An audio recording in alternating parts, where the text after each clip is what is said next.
Welcome back to the channel where we connect dots that most people don't even know exist. If you're here for the real picture, not the hype, stay with me because what I'm about to walk you through changes how you see this entire space. Most people tracking XRP are watching the price chart, that's the wrong screen.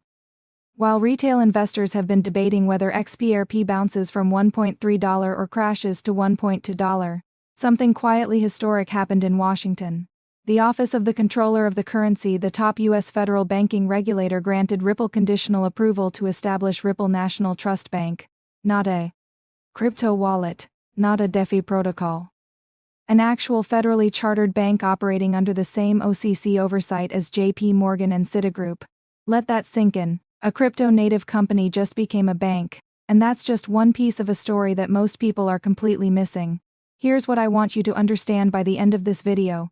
Ripple isn't trying to compete with traditional finance anymore.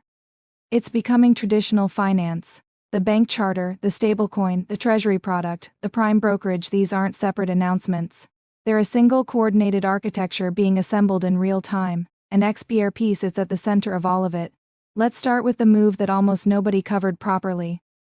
In December 2025, the OCC granted conditional approval not just to Ripple but to 5 crypto-native firms including Fidelity Digital Assets, BitGo and Paxos to operate as national trust banks. The OCC controller said publicly that new entrants into the federal banking system are good for consumers, for the industry, and for the economy. That's the federal government officially blessing crypto firms as legitimate banking infrastructure. For Ripple specifically, this means one thing above everything else. Ripple, their dollar-backed stablecoin, is now the only stablecoin in the market operating under dual federal and state oversight, both the OCC and the New York Department of Financial Services simultaneously. No other stablecoin has that. Not USDC, not USD, not PUSD. Brad Garlinghouse put it directly, this makes Ripple the most transparently managed and compliant stablecoin in the market. And he went further, calling out traditional banking lobbyists who had tried to block these charters, asking them what exactly they were afraid of. What they're afraid of is this: Ripple just walked through the front door of the US banking system. Now here's where it gets strategically interesting. The bank charter alone is significant, but it only matters because of what surrounds it. Earlier this year, Ripple launched what they're calling Ripple Treasury, a unified dashboard that combines fiat and crypto assets on the same screen. CFOs at institutional firms can now manage XRP and Ripple alongside traditional cash positions in a single interface. Before this product existed, crypto treasury management was a separate, siloed operation. Now it's one dashboard. That is a massive friction reduction for institutions that have been hesitant to add digital assets to their balance sheets, and it's working. Ripple CEO Brad Garlinghouse noted that Treasury, now rebranded as Ripple Treasury, processed up to $13 trillion in payments last year. None of that involved crypto. He was clear that this is about to change as stablecoins integrate into enterprise workflows. Think about the sequence here. First, you get regulatory clarity through the SEC lawsuit resolution. Then you get the Genius Act, which creates formal rules for US stablecoins. Then you get the OCC bank charter. Then you launch a treasury product that makes it operationally easy for institutions to use XRP and Ripple. Each step removes one more barrier between institutional capital and XRP adoption. Now let me show you the survey data that tells you where this is actually heading. A Coinbase study conducted with Ernst & Young in January 2026 surveying 351 institutional investors, most managing over $1 billion in assets, found that 25% of institutions are planning to add XRP to their portfolios this year. 18% already hold it. Goldman Sachs has reported approximately $154 million in XRP exposure. This is not retail money chasing a meme. This is asset allocators with fiduciary responsibilities making deliberate, calculated bets on infrastructure. And yet, and this is the part worth paying attention to, XRP is down roughly 40 to 50% from its highs while all of these institutional milestones are landing. The technology is being validated, the regulatory walls are coming down, the institutional allocations are being made. And the price hasn't reflected any of it yet. Ripple CTO David Schwartz said explicitly that XRP ledger adoption is measured by transaction volume and liquidity depth, not price. The ledger has now processed over 4 billion transactions. On-chain metrics are the signal. Price is the lagging indicator. Here's the angle most analysts aren't taking. Look at what's happening in Asia, specifically Japan.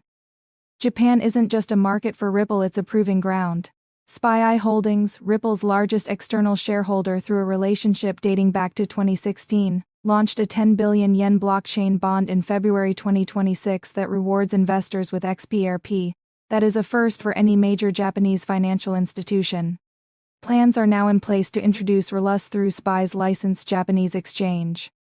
SPY Ripple Asia has partnered with the Asia Web3 Alliance Japan to fund startups building financial tools directly on the XRP ledger.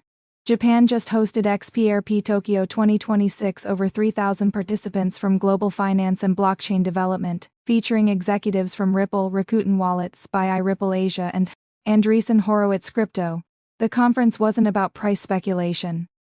It was focused on compliance infrastructure, scalability, and institutional settlement processes. This is what real adoption looks like before the price moves. Now let's talk about the competitive moat that rarely gets discussed. Ripple has spent nearly $3 billion on acquisitions since 2023. Hidden Road, now Ripple Prime, gave them a prime brokerage clearing over $3 trillion annually for 300 institutional clients. Treasury gave them enterprise treasury management processing $13 trillion in annual payment flows. Rail gave them cross-border payment infrastructure. Together, these aren't separate products, they're a vertically integrated financial stack where XRP and RLUS function as the connective tissue. Here's what that actually means in practice. An institution using Ripple Treasury can manage their cash. Using Ripple Prime, they can access institutional brokerage services. Using Ripple Payments, they can move money across borders. At every layer, RLUS provides stable settlement and XRP provides the liquidity bridge. This is not a cryptocurrency company that also has some enterprise clients. This is a financial infrastructure company that happens to be crypto native. The XLS66 initiative adds one more dimension: a native lending framework on the XRP ledger that would allow institutional clients to earn yield on their XRP holdings directly on-chain. When that goes live, XRP transforms from a payment asset into a yield-generating institutional holding that changes the demand calculation entirely. Let me give you the honest version of the risks here, because there are real ones. The proposed Digital Asset Market Clarity Act contains provisions that could affect how Ripple manages its XRP holdings, particularly around concentration thresholds. Ripple's own holdings remain substantial, and any regulatory reclassification of those holdings could create disclosure requirements or forced restructuring. Additionally, Ripple Prime's full integration into DTCC clearing infrastructure, while a massive milestone, is still in early stages, and the tokenization timeline for 2026 depends on regulatory and technical execution that hasn't been proven at scale yet. Standard Chartered, one of the more bullish voices on XRP, recently cut its year-end price target significantly, reflecting the gap between institutional narrative and actual on-chain activity. The point is this: the infrastructure story is real. The execution risk is also real. These are not mutually exclusive, but here's what stands out when you look at the full picture. No other cryptocurrency has a federally chartered bank. No other crypto stablecoin has dual federal and state oversight. No other blockchain company has a prime brokerage inside major Wall Street clearing infrastructure. No other crypto-native firm has a treasury management product processing multi-trillion-dollar institutional cash flows. XRP has all of these, and most of the market is still pricing it as a speculative altcoin. The survey says 25% of institutions are adding XRP this year. The OCC says Ripple is a bank. The Circle has processed 4 billion transactions. 6 spot ETFs are live, with cumulative inflows already past $1.2 billion. Companies like Evernorth and Vivapower are holding XRP as a reserve asset on their corporate balance sheets. The narrative has already shifted. The infrastructure is already built. What's lagging is the market's understanding of what Ripple actually is now. This isn't a crypto project betting on adoption. It's a regulated financial institution that uses crypto infrastructure and XRP as its native asset. Watch the on-chain volume, watch the RLUS market cap, watch whether that 25% institutional allocation figure becomes 40% by year-end. Those are the real signals. Everything else is noise.